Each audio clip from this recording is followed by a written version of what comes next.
Hey guys, tonight we find ourselves standing at the edge of a quiet Anatolian plain. The grass rustles gently in the twilight breeze, the fire crackles softly, and somewhere beyond the horizon horses shuffle tethered and half asleep. The stars above blink like ancient memories because, well, they're about to witness the start of something ridiculously ambitious, the rise of the Ottoman Empire. From a tent. Yes, really. And look, we're not talking about a majestic imperial pavilion with silk tassels and marching bands. This is a modest goat hair structure pitched by a guy named Osman. He has no capital, no Twitter presence, and barely enough followers to start a book club. And yet, spoiler alert, he's going to build a 600-year empire that stretches across 3 continents. You probably won't survive this story without shaking your head at least 5 times. So before you get comfortable, take a moment to like the video and subscribe, but only if you genuinely enjoy what I do here. And hey, I'd love to know what country and time are you listening from right now. Now dim the lights, maybe turn on a fan for that soft background hum. And let's ease into tonight's journey together. You're standing beside Osman. Well, technically his real name is Osman Ghazi, and even more technically he wasn't trying to found an empire. He was just trying to survive in a chaotic patchwork of Turkish beyliks, Mongol leftovers, Byzantine holdouts, and the occasional sheep raid. His tribe, the Kayu, was one of many wandering warrior families granted land on the frontiers of the crumbling Seljuk state. You could call him a frontier warlord. But he was really more like a startup founder in armor. Osman had a knack for fighting, but also for dreaming. According to legend, one night he dreamed that a tree sprouted from his chest and grew until its branches covered the entire known world. Historians still argue whether this was divine prophecy, indigestion, or just a very vivid nap, but Osman took it seriously. His descendants certainly did. That tree became the metaphorical banner of the Ottoman state. Now here's your quirky tidbit of the night. Osman's favorite battle tactic involved pretending to retreat, then turning around and ambushing his enemies in a crescent-shaped formation. It worked so well, they eventually slapped that crescent on their flags and called it a day. No marketing team required. You trudge behind Osman and his men as they move from town to town, seizing small Byzantine outposts. There's no thunderous conquest yet, just steady silent growth like moss on a stone. Osman isn't building palaces. He's forging alliances through marriage, handing out loot like candy, and offering religious tolerance in a region still smarting from crusader hangovers. This is the beginning of what would become one of the most inclusive and sometimes confusing bureaucracies in early modern history. As the story goes, one of Osman's early victories was over a Byzantine fort at Karakahisar. After winning, he installed a judge, a prayer leader, and started taxing the locals. Not bad for a guy with no formal state. Historians still debate whether this marked the true birth of the Ottoman Empire, but Osman wasn't keeping score. He was too busy riding from raid to raid with the wind in his beard and destiny in his saddlebags. And oh, the man loved his rugs. The Ottomans would later become known for textile trade, but it all began here with Osman's fondness for laying a good carpet before setting up camp. A soft rug under the stars. Even empire builders need foot comfort. As you curl up under the night sky, the air tinged with the scent of roasted meat and damp wool. You wonder what it must have felt like to dream of greatness while lying on the ground, staring up at infinity. Osman probably didn't know he was founding an empire, but he knew how to hold a tribe together, how to lead, and maybe how to make history from a tent and a story. You wake up to the faint jingle of stirrups and the smell of soup.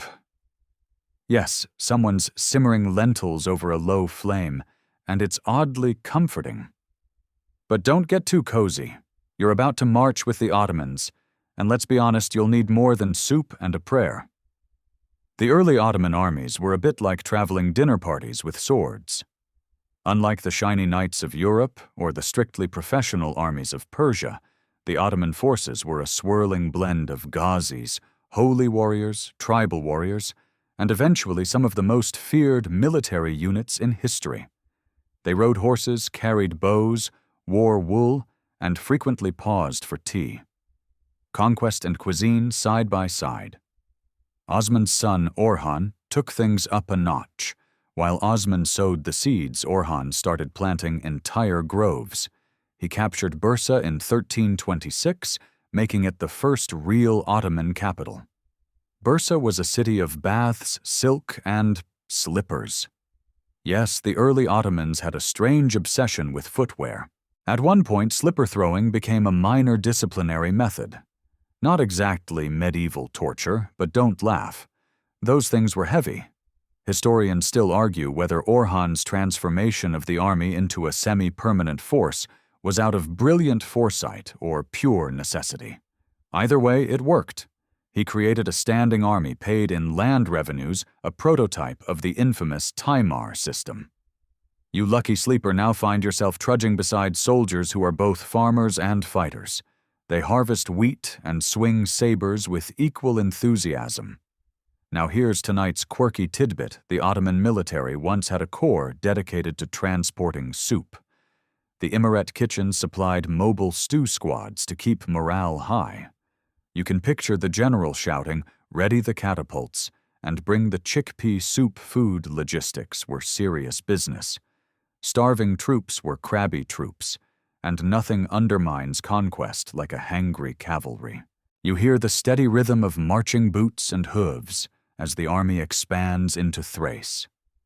Byzantine cities weakened and fractious begin to fall. Some open their gates willingly.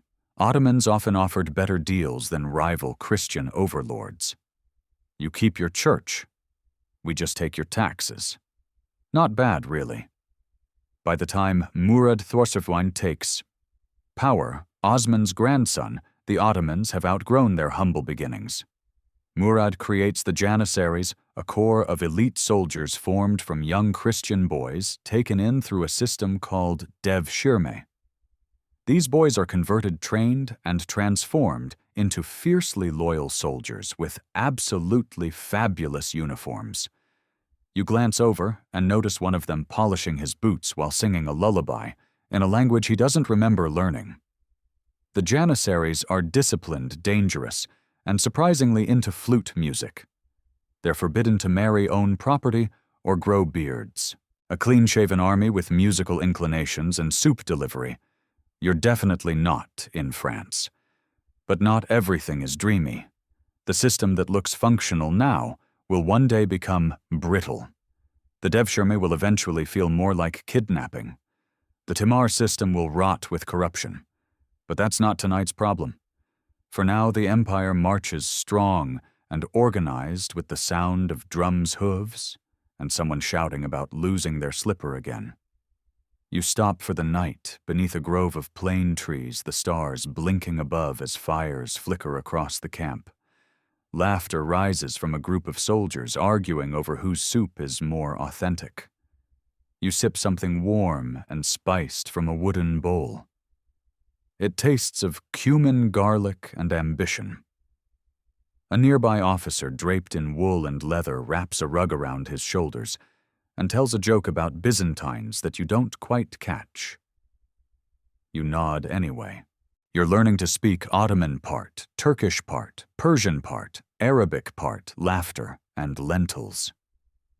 Sleep comes slowly, not just because of the lumpy earth beneath you, but because something is changing. These aren't just raids anymore.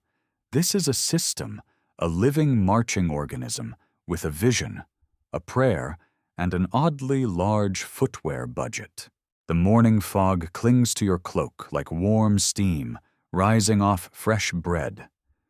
You shuffle along the edge of a hill, and there it is, Constantinople glinting in the soft dawn like a defiant pearl in a sea of history. The year is 1453, and everything is about to change. You've arrived at the most dramatic housewarming party in history.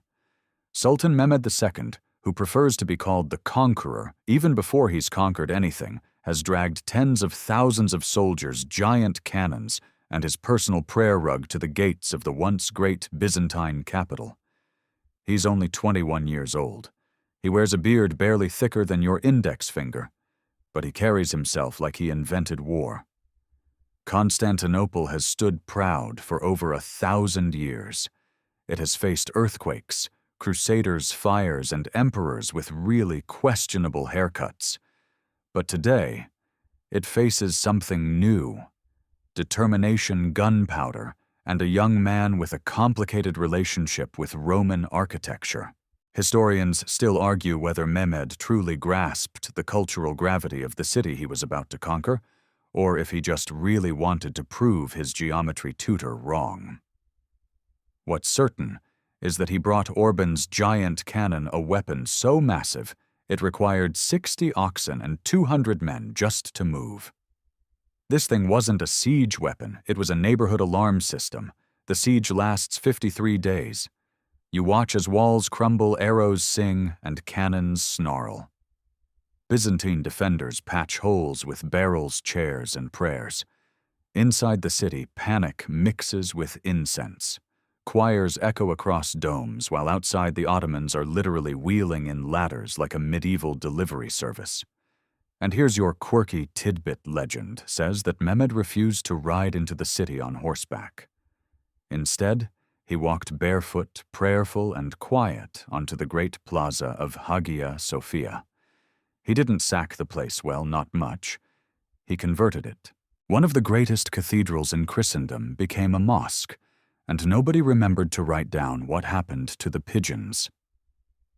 Now imagine this, the Hagia Sophia, with its vast echoing dome, now lined with carpets and calligraphy. The chanting has changed, but the awe remains. And somewhere in the rafters, the ghosts of past emperors and choir boys probably mutter in Greek, confused and mildly annoyed.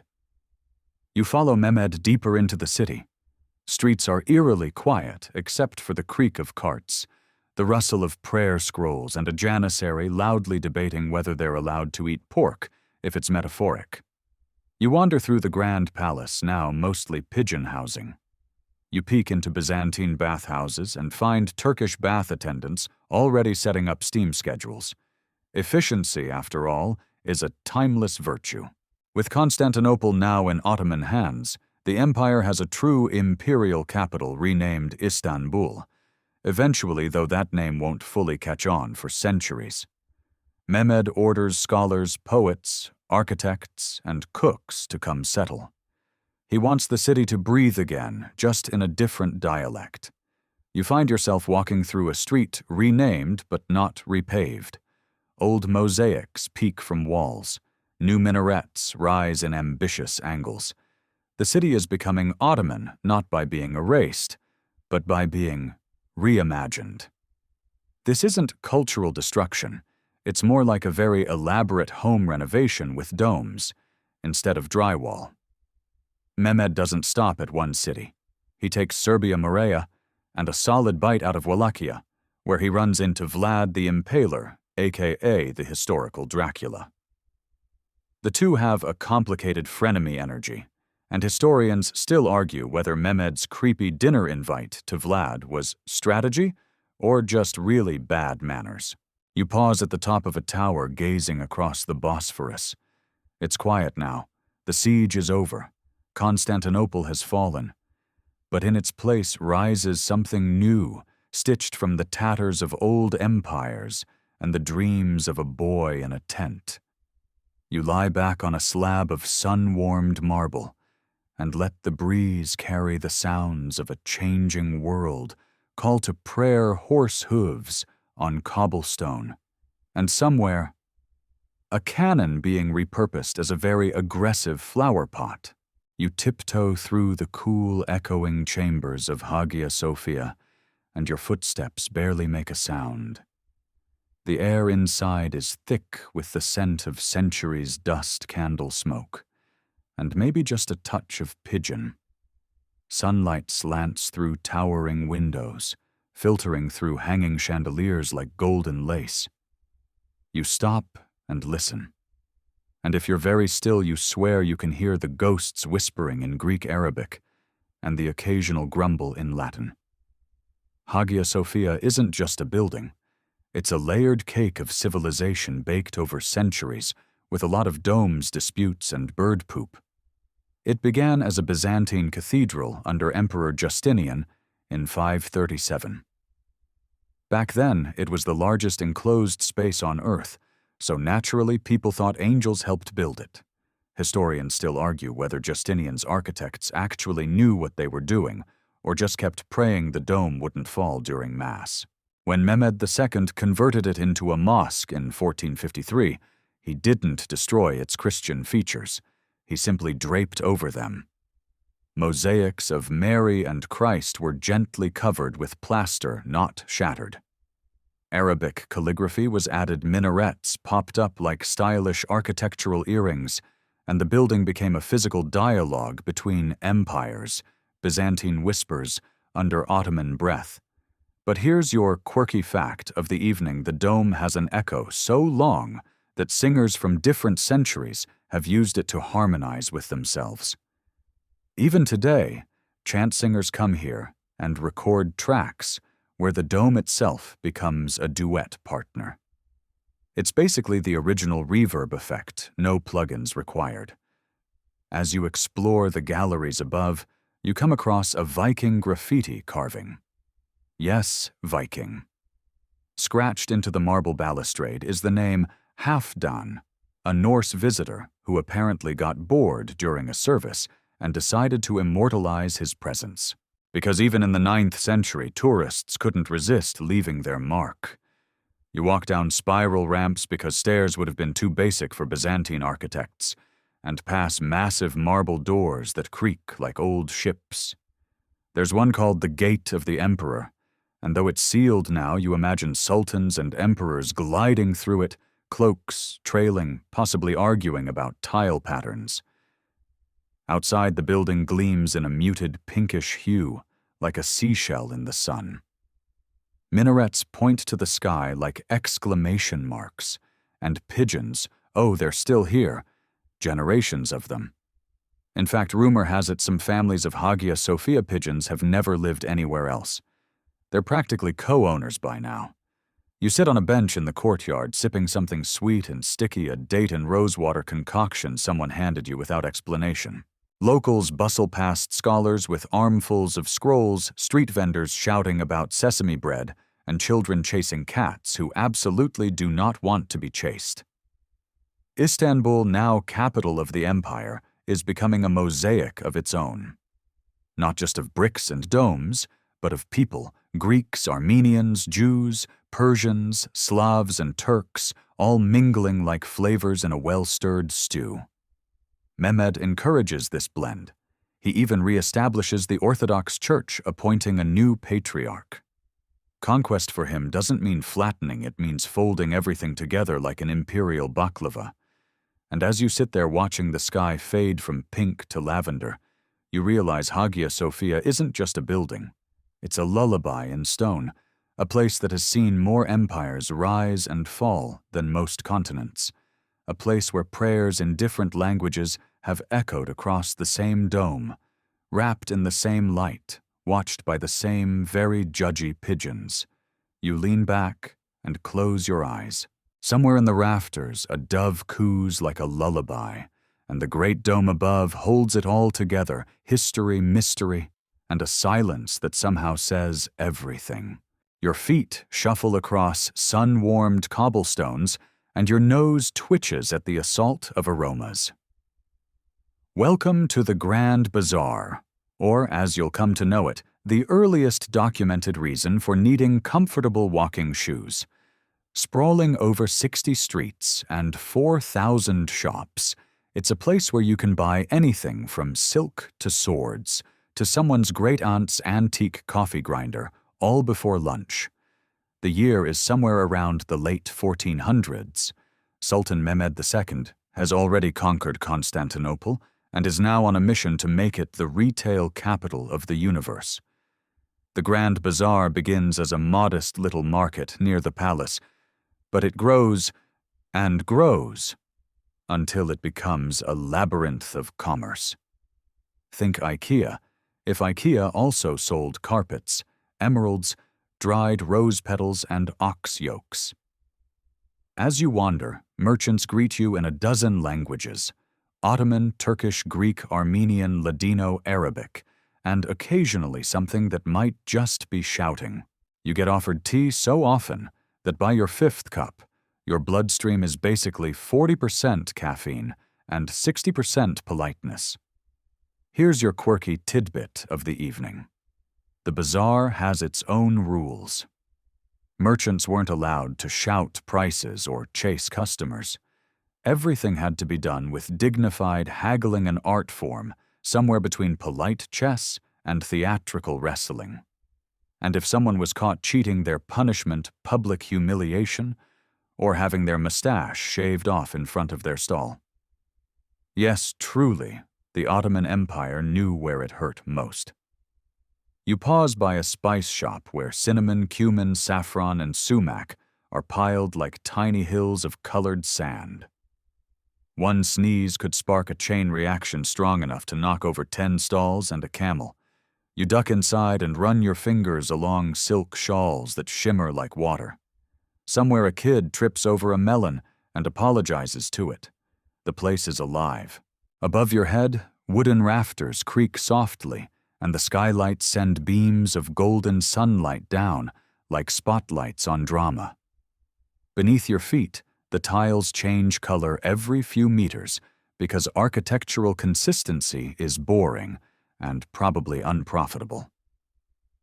Historians still argue whether the Grand Bazaar was the first true mall in history or just a really well-fed market. Either way, it created a culture of shopping that was less about what you bought and more about how you bought it. A deal wasn't done until tea was drunk, jokes were exchanged, and someone pretended to be offended at the price. Somewhere deeper in the market, you find a hidden courtyard filled with calligraphers. Men with ink-stained fingers dip delicate reeds into pots and trace verses of the Quran onto parchment with a precision that would make modern printers weep. The smell of ink mixed with roasting chestnuts fills the air, and over in the corner, a stall selling tulip bulbs. Yes, tulips. These will later trigger a full-blown economic bubble, the infamous tulip craze, where nobles will sell their mansions for a flower that might not bloom. But for now, they're just pretty and reasonably priced. You pause to rest your legs beside a fountain where doves sip water like they're royalty. A merchant plops down beside you, fanning himself with a bit of parchment, and tells you his grandfather swears the best deals are always made right before closing. "Buy nothing in the morning," he says with a wink. "Only fools and first-timers rush." You smile, sip your 7th tea of the hour, and feel the weight of time press gently around you, not like a burden, but like a well-worn cloak. In the Grand Bazaar, centuries whisper through every corner, every price tag, every folded rug and cracked tile. The walls breathe history, and the roof leaks just enough sunlight to remind you this place never sleeps, but you might eventually, with the scent of saffron still tickling your dreams. You awaken to a rhythmic thump and an oddly pleasant aroma. Part, leather part, bread part, flute music. Welcome to the early morning barracks of the Janissaries, the elite corps of the Ottoman military. Their reputation strikes fear across Europe, but right now one of them is trying to evenly sprinkle sesame seeds onto his breakfast pastry while balancing a scimitar on his hip. It's a delicate balance warfare and warm bread. The Janissaries aren't just any soldiers. They're the Sultan's household troops, drawn originally from Christian boys recruited through the Devshirme system. Taken from their families, converted to Islam, trained in the arts of war and etiquette, and then forged into a brotherhood of fiercely loyal warriors. Historians still argue whether this system was cruel, brilliant, or just the weirdest way to build a family tree. But here's your quirky tidbit of the night in between. Military drills, the Janissaries ran bakeries.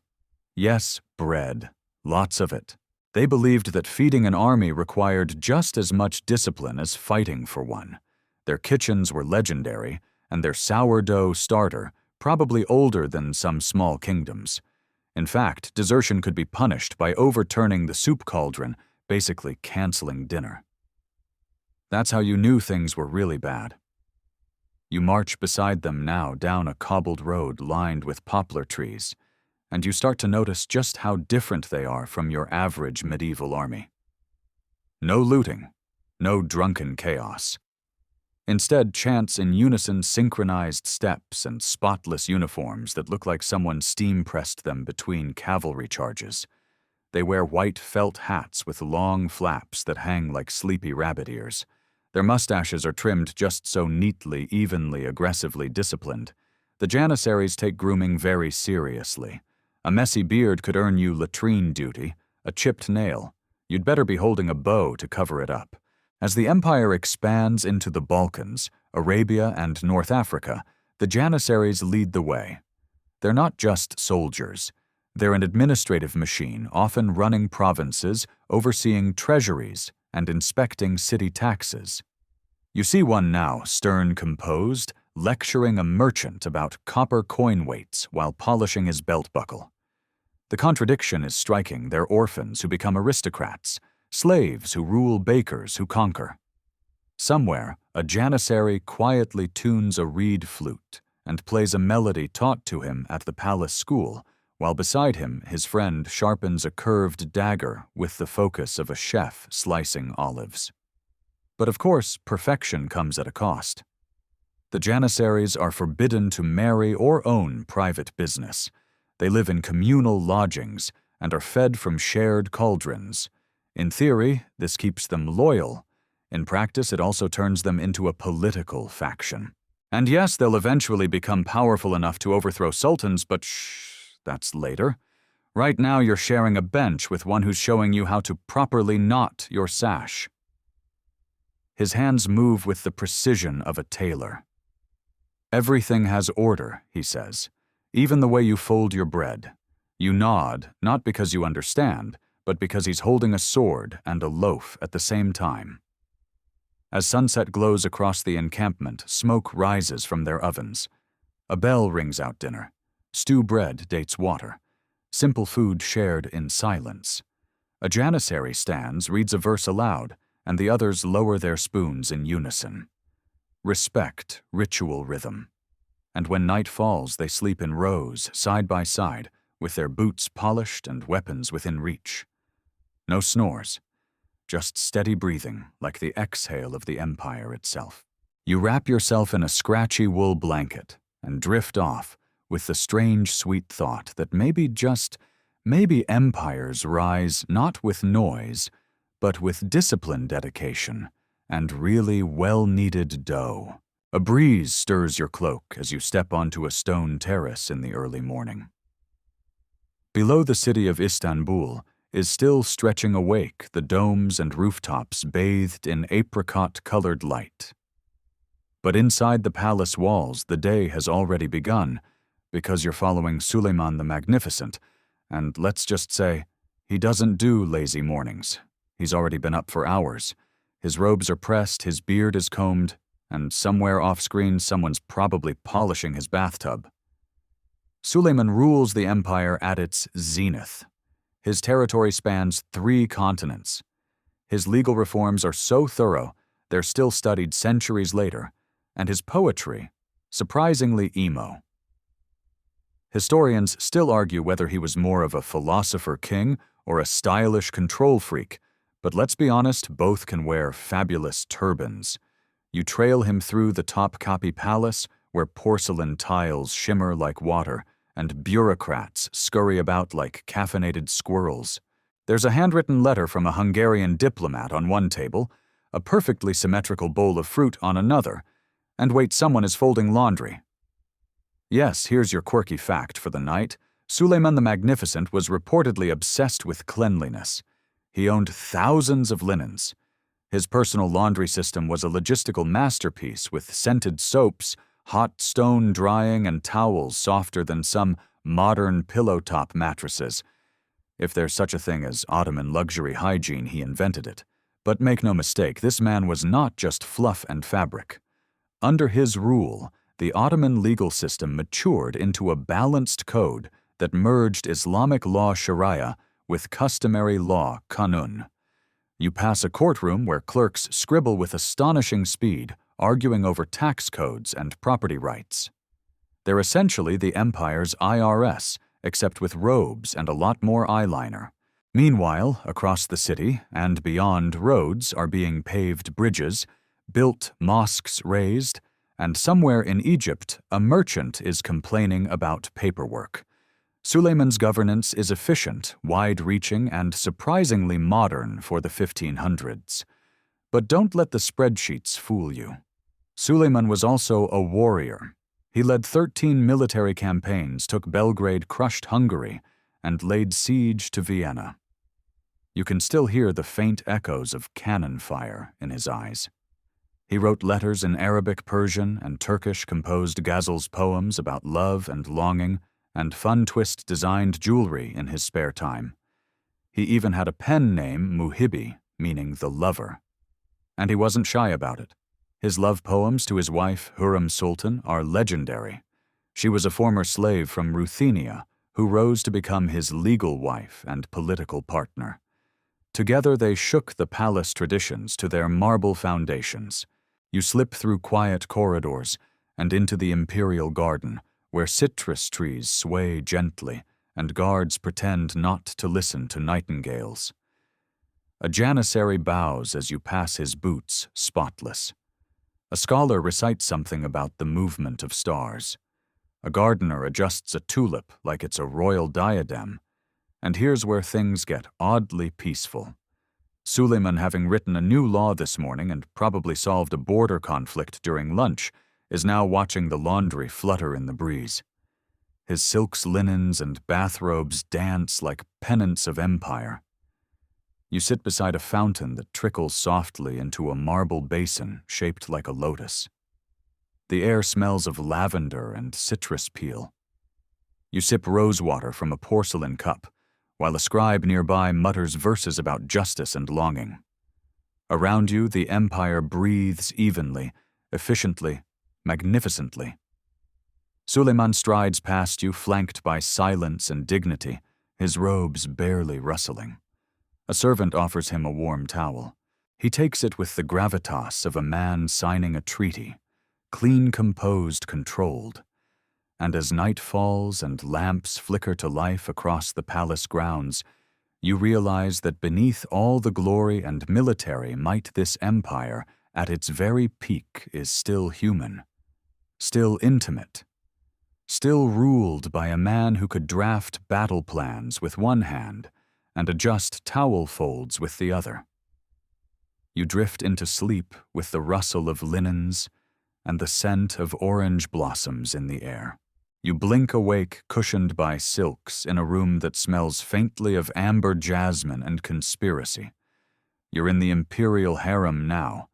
No, not the fantasy novel version with palm fronds and grapes, but the real, breathtakingly complicated political nucleus of the Ottoman court. Outside the harem, the Sultan may wield armies, but inside power moves on soft feet through whispers behind latticed windows and under layers of embroidered silk. Welcome to the most misunderstood wing of the empire. Let's clear this up right away. The harem wasn't just a ladies' lounge. It was a palace within the palace home to the Sultan's mother, Valide Sultan, his legal wives, concubines, daughters, female attendants, eunuchs, tutors, and sometimes spies. Think Downton Abbey, but every teacup might contain national secrets. Historians still argue whether the harem was a symbol of female oppression or female strategy. Because make no mistake, women here wielded serious influence, and none more so than Hürrem Sultan Suleiman's wife, who broke centuries of tradition by marrying the Sultan legally and staying in the palace instead of being exiled after producing an heir. Romantic, sure, but also ruthlessly effective. Your quirky tidbit tonight. The harem had its own budget hierarchy schools and architectural staff. There were even beauty coaches to help new arrivals perfect their poise poetry and subtle eyebrow raises. And they were ranked from chambermaids all the way up to Bashkudun chief consort. It was basically a Game of Thrones season that never got cancelled. You walk past a courtyard lined with Iznik tiles that shimmer like frozen water through rooms so silent you can hear your own heartbeat. A eunuch passes silent and severe his job as protector of the harem, as vital as any bodyguard at the front gate. The chief black eunuch Kızlar Asa was one of the most powerful figures in the empire, reporting directly to the sultan and filtering all communication in and out of the harem. Think CIA meets butler school. Inside the privy chambers you spot girls learning Persian calligraphy and Ottoman court poetry. Not exactly your average finishing school. Music echoes from another room, a harp, a flute, and someone singing something melancholy in a language you don't understand but feel deep in your ribs. You find Hurrem's quarters lavish, yes, but also intentional. Nothing here screams decadence. Instead, it whispers control. Behind every painted ceiling and perfumed cushion lies a plan, a letter, a favor owed. Power in this palace isn't declared. It's brewed like thick Turkish coffee in quiet alcoves and sideways glances, and politics. Oh, they're alive and well in the harem. You overhear soft conversations about which son will succeed Suleiman. Spoiler, it's not going to be a peaceful retirement party. Rivalry among princes means their mothers and supporters often maneuvered subtly and furiously to place their boy on the throne. Intrigue is constant. Trust is rare. Pillows are fluffed with caution. You pause in a corridor known as the Golden Road, paved with gilded tiles. Legend says the Sultan would walk this path, tossing gold coins to his favorites. Real historians, they roll their eyes, but the image is irresistible. Coins, clinking silks, swishing, and 50 people pretending not to scramble for change. As the sky outside turns dusky violet, the rooms begin to glow with lantern light. Shadows stretch across elaborate mosaics. The harem settles into nighttime rhythms, whispered prayers, muted laughter, distant music. The scent of musk and mint tea hangs in the air, and as you recline against a velvet divan wrapped in a blanket that smells of rosewater and ambition, you realize something important. Empires aren't just built by battles and borders. They're also built behind closed doors, in slippers, in silence, and in the soft, deliberate steps of those who knew how to move unseen and leave a mark no army ever could. The streets of Istanbul are unusually quiet this morning. You wander through an imperial garden where tulips nod sleepily in the breeze, pink ones, orange ones, some so ruffled they look like they're perpetually surprised. A gardener with surprisingly expressive eyebrows trims the leaves with the care of someone handling royal correspondence. This is tulip season, and the empire has fallen into a brief but spectacular obsession. It's the early 1700s now, and you're smack in the middle of the tulip era, a time of pleasure poetry and profoundly expensive gardening. Historians still argue whether this was a cultural golden age or just the 18th century version of buying a $900 scented candle. Your quirky tidbit of the evening. At the height of tulip mania, certain bulbs were so prized that nobles traded them like stocks. One rare variety could cost more than a small house. There were rumors of theft black markets, and even a man arrested for accidentally sitting on the wrong flower bed. That tulip presumably did not survive. The Sultan at the time, Ahmed III, loved tulips so much that he threw lavish nighttime festivals lit by thousands of tiny oil lamps. Imagine canals glowing gold tulips swaying under moonlight, and ladies in gauzy silks drifting through gardens while trying not to trip on their shoes. It's like Versailles had a floral fever dream. But tulips weren't the only craze.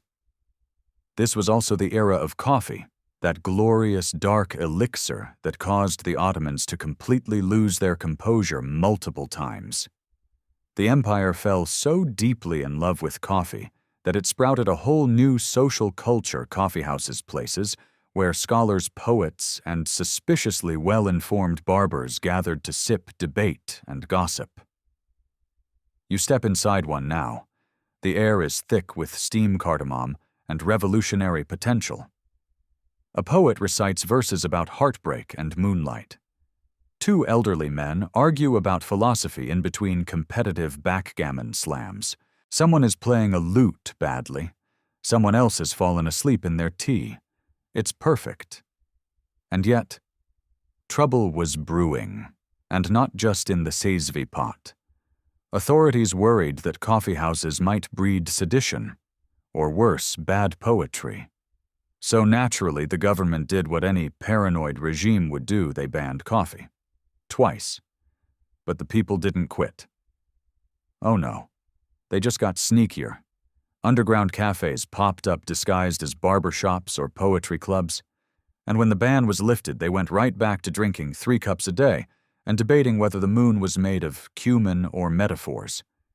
As you sip your coffee, thick, sludgy, and served in a porcelain cup the size of a thumbtack, you glance outside and notice something peculiar: Western clothes. A few nobles are dressed in European-style jackets. There's even a man wearing a powdered wig, backward. This is the first taste of Westernization, a slow, cautious flirtation with Europe that involves importing books, technologies, and occasionally pants. But all is not well beneath the flowers. The common people are growing restless. Bread prices rise, taxes tighten, and the lavish festivals, while lovely, feel more like distractions than celebrations. You hear murmurs of discontent.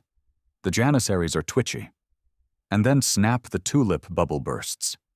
In 1730, an uprising led by a firewood seller named Petrona Halil topples Ahmed III. No joke.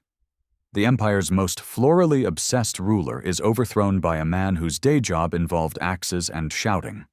The tulip beds are trampled, the parties end, and coffee, well, coffee survives everything. You retreat to a garden still untouched by chaos. A lone tulip stands near a fountain. No guards, no poets. Just the soft hum of bees and the smell of crushed mint. The wind carries away the sound of riots and fireworks alike. For a moment, time pauses. And you realize something: even empires at their most glamorous are built on fragile things like petals, promises, and popular opinion. You lean back, close your eyes, and drift off, the last thing you hear being the faint plop of a tulip petal falling into tea. You're back on the move this time, with a quill in one hand and a suspiciously perfumed mustache comb in the other. It's the 18th century, and while the empire has stepped back from the tulip frenzy, it has not abandoned its dedication to 2 things: calligraphy and facial hair. Both are deadly serious affairs. You find yourself in the corner of a quiet madrasa, sunlight pooling on the tiled floor like warm milk. A calligrapher sits cross-legged with absolute stillness, his hand hovering above parchment like a hawk above a mouse. He's writing not letters but art, curved, precise Arabic script that flows like silk unraveling in slow motion. Each letter takes minutes. Each mistake is grounds for emotional collapse. Here's your quirky tidbit for the evening: elite Ottoman calligraphers trained for over a decade before they were allowed to sign their work. They practiced letters over and over until their wrists went numb and their ink pots developed personalities. Their reward: a signature the size of an ant. True story. Beside the scribe sits a man who, despite the solemn vibe, is clearly obsessed with mustache maintenance. His comb is ivory. His wax smells faintly of sandalwood and very faintly of insecurity. You watch as he curls the ends upward like a proud falcon. Facial hair in the Ottoman Empire isn't just fashion, it's identity.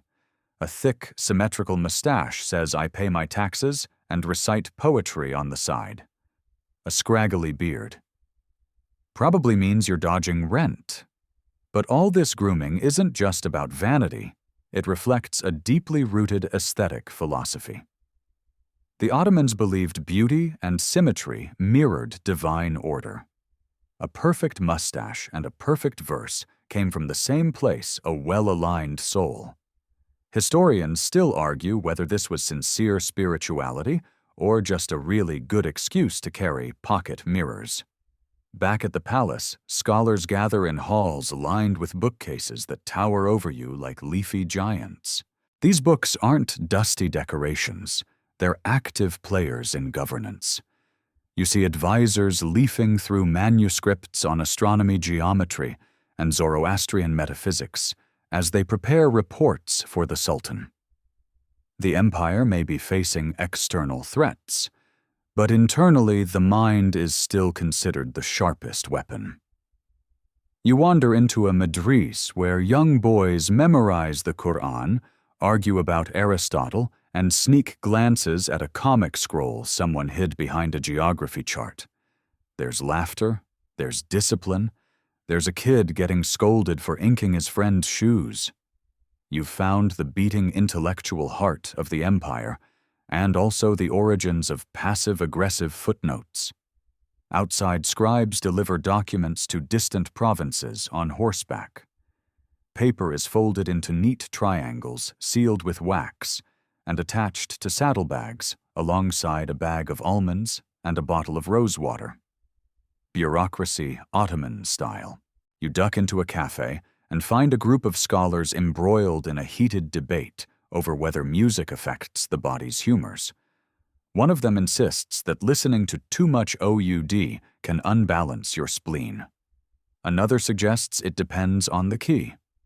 You sip your coffee quietly and decide that if your spleen must suffer, it may as well be in G minor. And yes, there are signs of strain.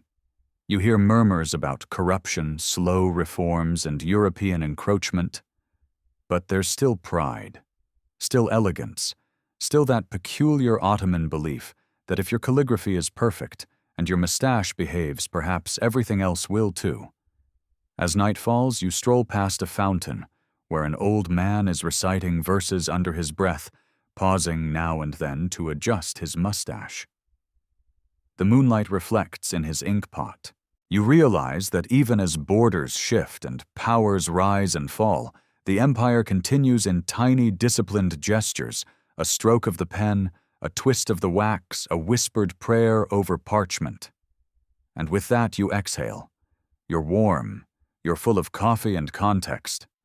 And you're definitely overdue for a mustache combing. You wake up not to the sound of marching feet or court musicians, but to a slow collective yawn. Something's changed in the air. The drums are quieter. The silk feels stiffer. Even the fountains in the courtyard seem to burble a bit. Slower. Welcome to the 18th century, where the Ottoman Empire, once a stallion of conquest, has gently trotted into what you might call a very elegant nap. Outside, the world is speeding up. European powers are building factories, printing pamphlets, inventing trousers with zippers. But the Ottomans, they're still riding in style on horses, wearing robes, using inkwells. It's not laziness. It's more like a deep commitment to traditional vibes.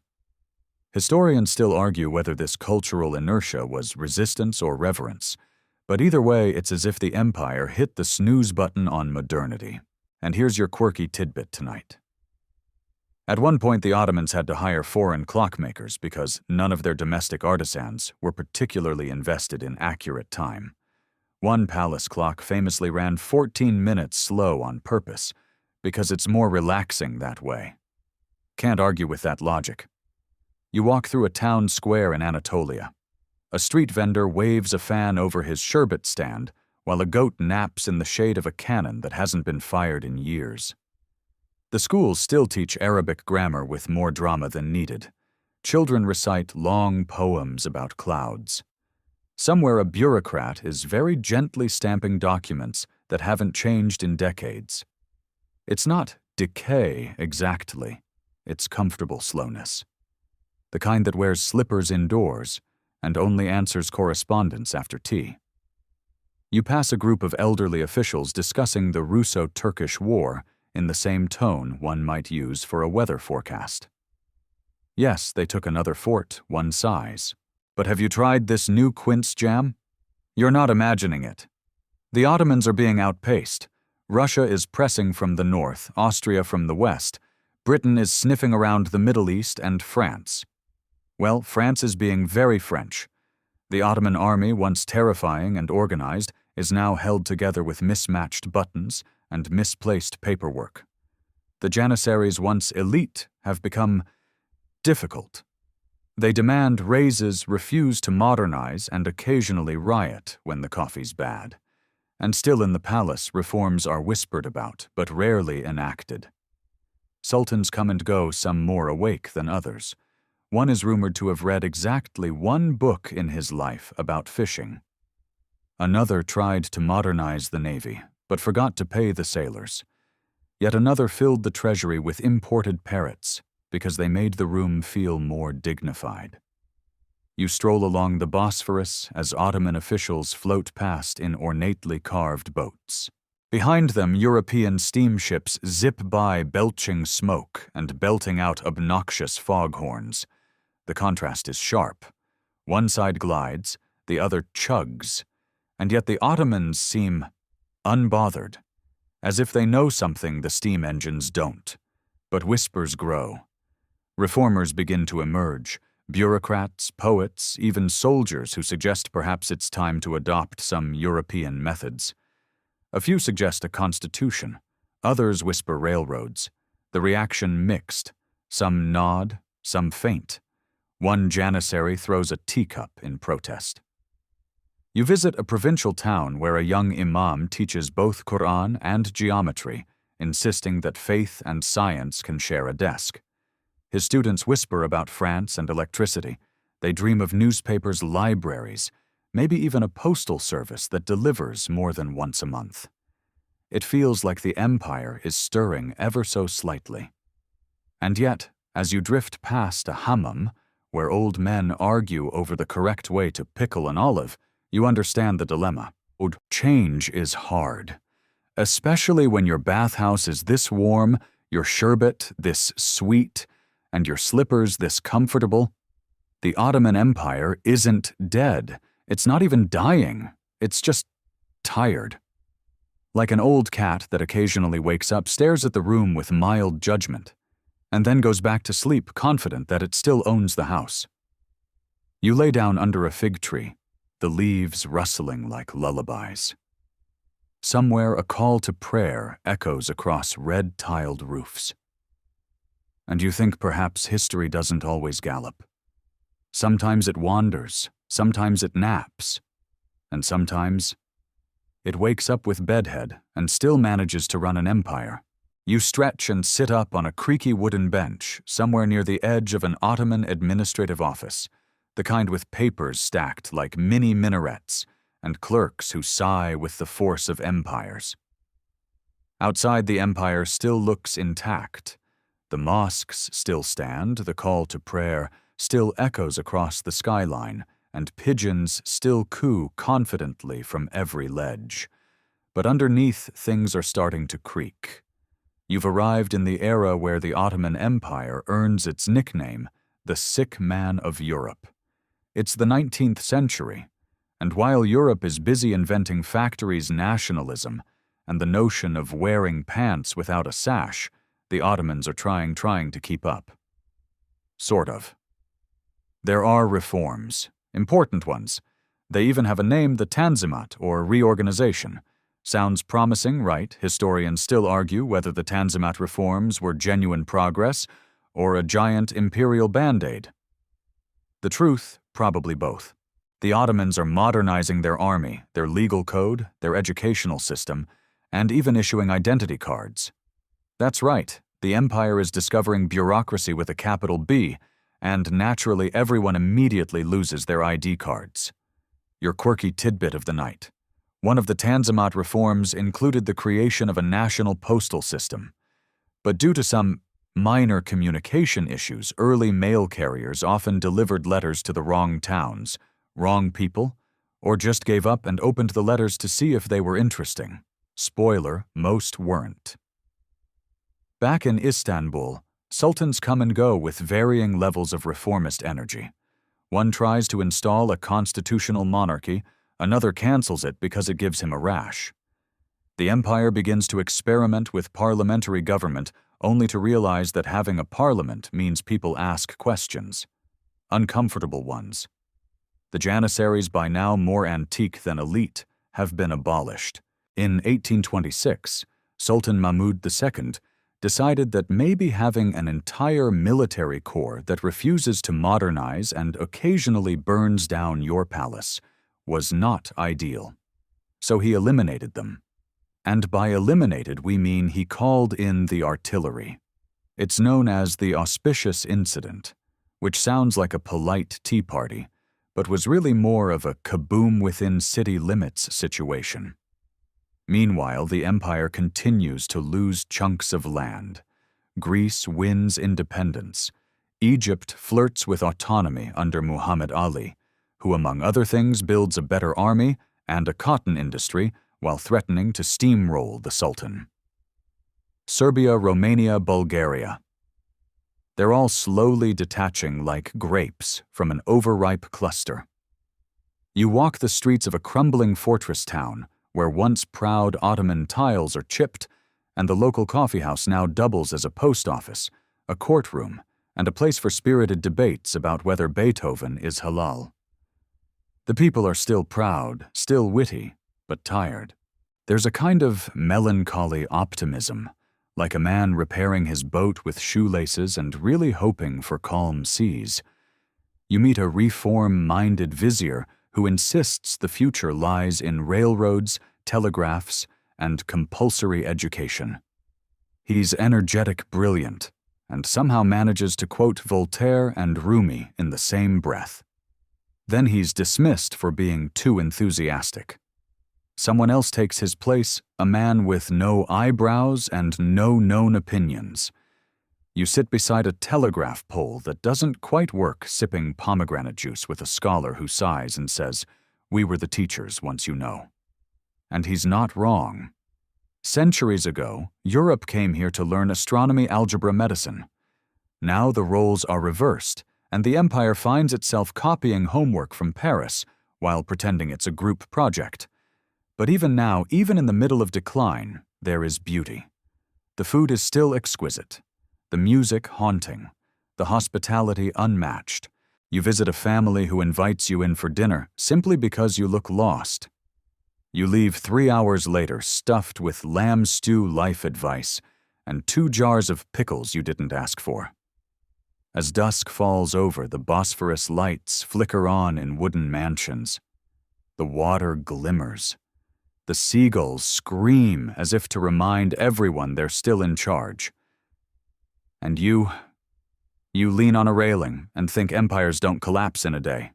Sometimes they just sag, with grace, with tea, and with someone still insisting that next year things will definitely turn around. Smoke curls lazily into the sky from chimneys that used to signal wealth. Now they mostly signal breakfast. You're in Istanbul again, but this time it's the early 20th century, and the once glorious Ottoman Empire is on its final stretch. Like an aging actor, it still wears its costume, still remembers its lines. But the curtain is descending slowly, and no one can quite agree on how to exit with dignity. The air is thicker now, not just with coal smoke, but with tension. Everyone can feel something is coming. The empire's borders have shrunk like a wool coat in the wash. Entire provinces are gone. The Balkans independent, North Africa carved up by Europeans, Arabia grumbling louder every day.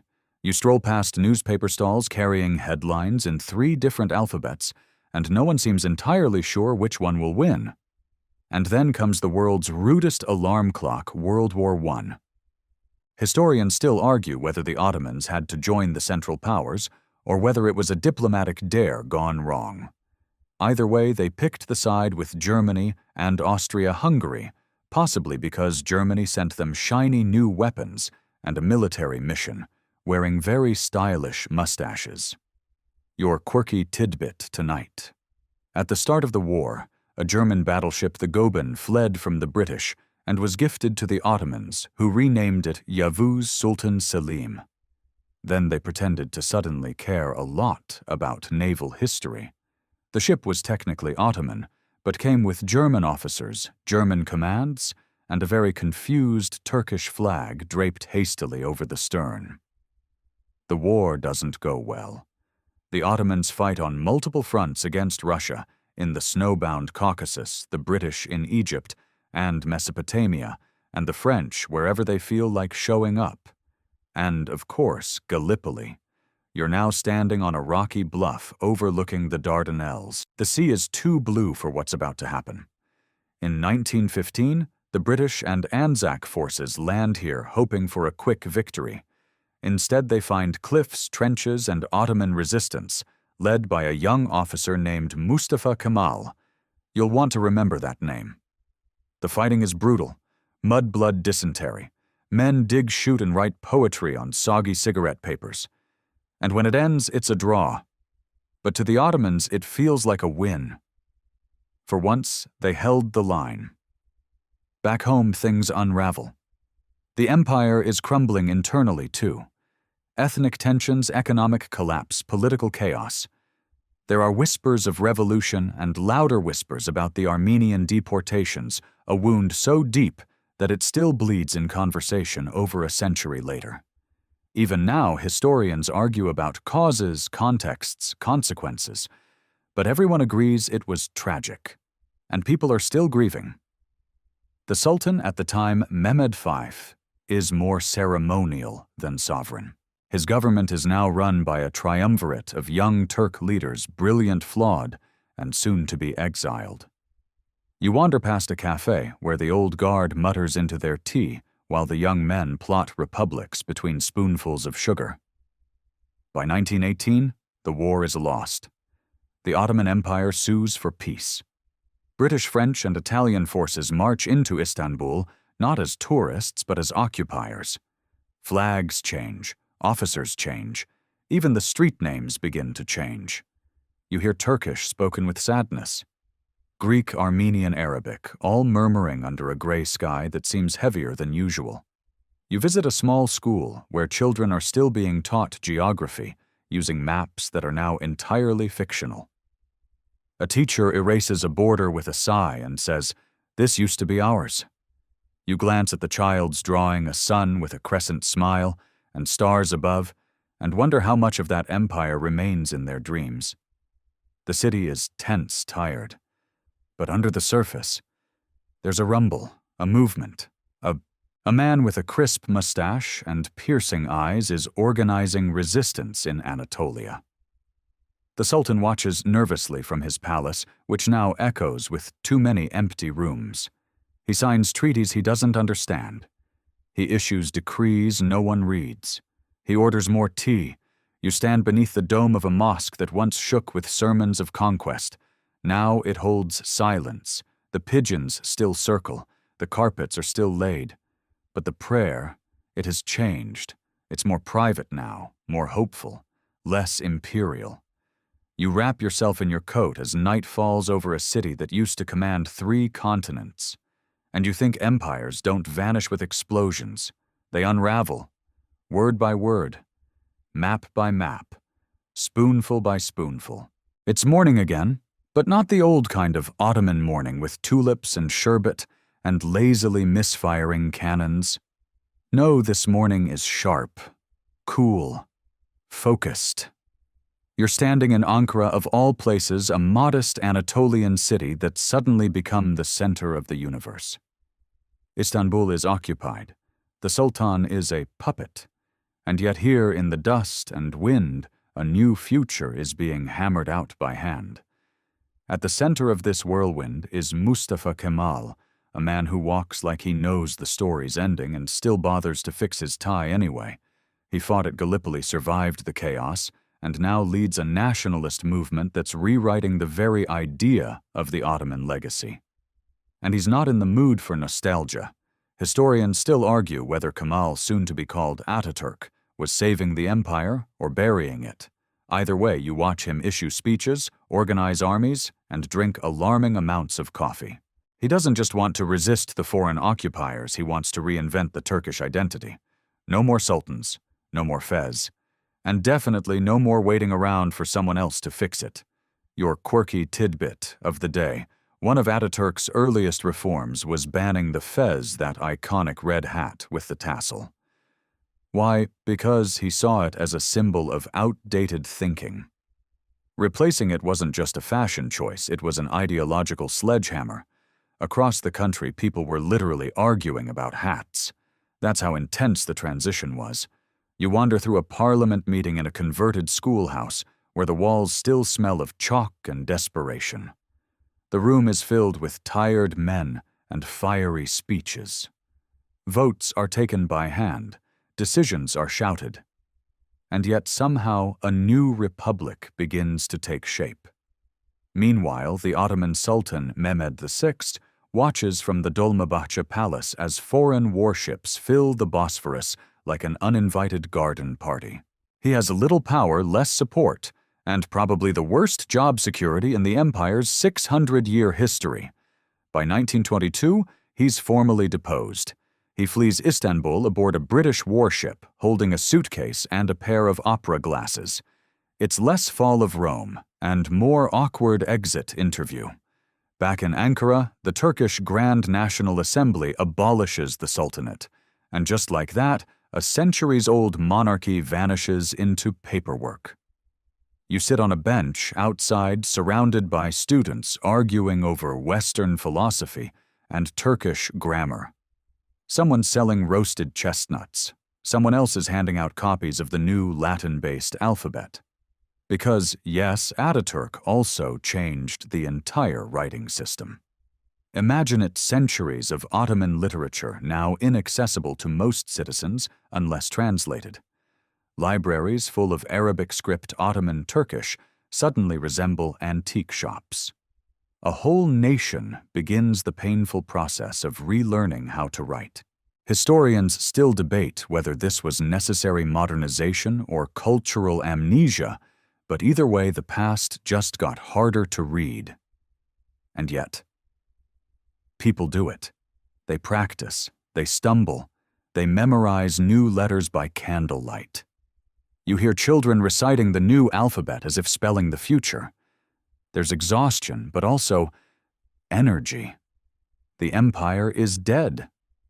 But Turkey is wide awake. You attend the proclamation of the Republic in 1923. The crowd cheers, flags wave. The speeches are passionate, if slightly over-rehearsed. Mustafa Kemal becomes President Atatürk, and Istanbul, for the first time in centuries, is not the capital. Ankara is. And now the old palace gates in Istanbul creak shut. The caliphate, the religious leadership once held by the Sultan, is also abolished in 1924. Just like that, the last thread of Ottoman theocracy is clipped. The empire, once a giant stitched quilt of people's languages and traditions, is folded and placed quietly in the attic of history. You stroll the Bosphorus one last time. The minarets still pierce the sky.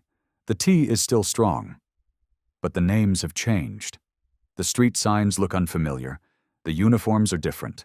The shops carry imported radios, not ink pots.